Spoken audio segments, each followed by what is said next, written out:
And how does one in today's time, in these times, retain a certain amount of innocence, a certain amount of sense of wonder? How does one do that? Especially this is for parents whose children do not have that, unfortunately. See, now there are two things you said, wonder and innocence. Wonder does not necessarily come from innocence. Okay.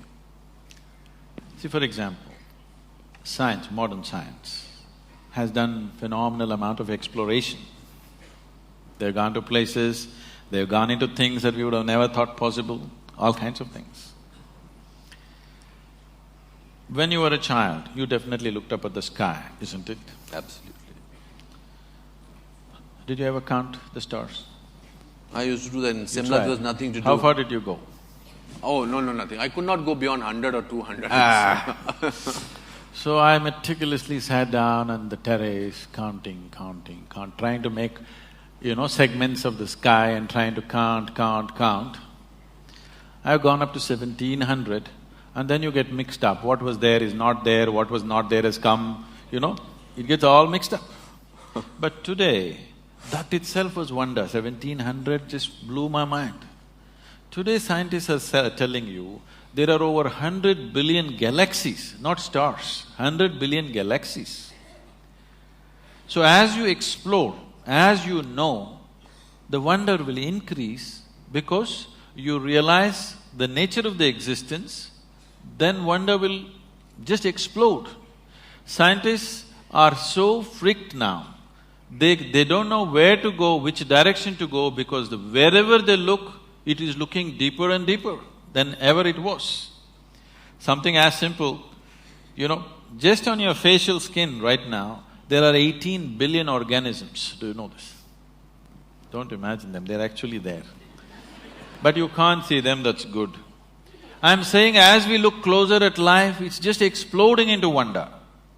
So wonder is gone not because of lack of innocence or because of innocence, because what we call as knowledge, stupid conclusions about life. Today people are carrying their attention deficiency like a qualification. See, existence will yield to you only if you pay attention to something. Anything in this existence will yield to you only if you pay substantial attention to it. But now people have become like this. They can't look at anything, everything is check. Now in this condition, there will be no wonder, only conclusions in your head.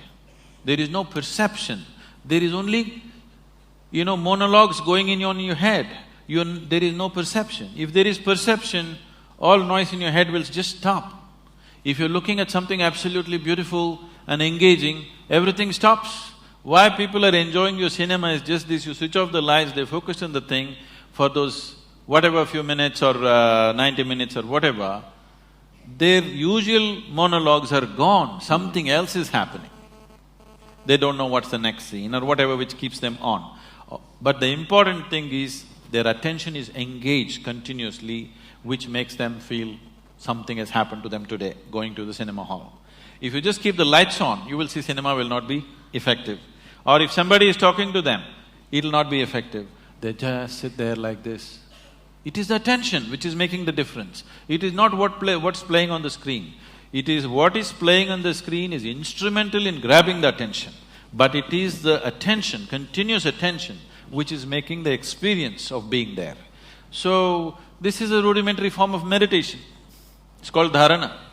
It's mentioned in the 7 different forms. So how does one in today's time retain that attention span? One simple thing is, if I say yoga, that will be a bad thing because it's like I'm promoting it. No.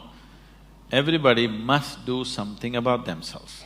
Every child, every school should bring this dimension that a child is required to pay attention to something continuously. It could be music, it could be dance. See, you cannot do music or dance unless you pay attention to it, You'll make a fool of yourself if you do not pay enough attention. But you can pass an examination without attention. Yeah. Understand? That's right. Above all, if you I've seen this simple thing. Children came to us, we have a Isha home school, which is done in a very different way. I one day went to the assembly, all these 6.5-year-old kids, they're all like this, like this, like this. I said, why are the kids like broken tops? Why are they shaking around like this? Then I just brought this thing, simply every day in the morning, Sari Gama Pada Nisa, 15 minutes, everybody must do. You go there after 2 months, they're all sitting like this. That's all it takes. If you just make them walk in the forest in the night, one night, okay?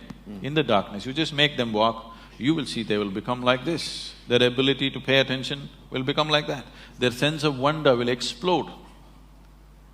You just take them into the jungle, make them walk for a night without torches, without cell phones, without anything, in a protected atmosphere, you will see within one night, there'll be a tremendous transformation in the sense of wonder in the child's life.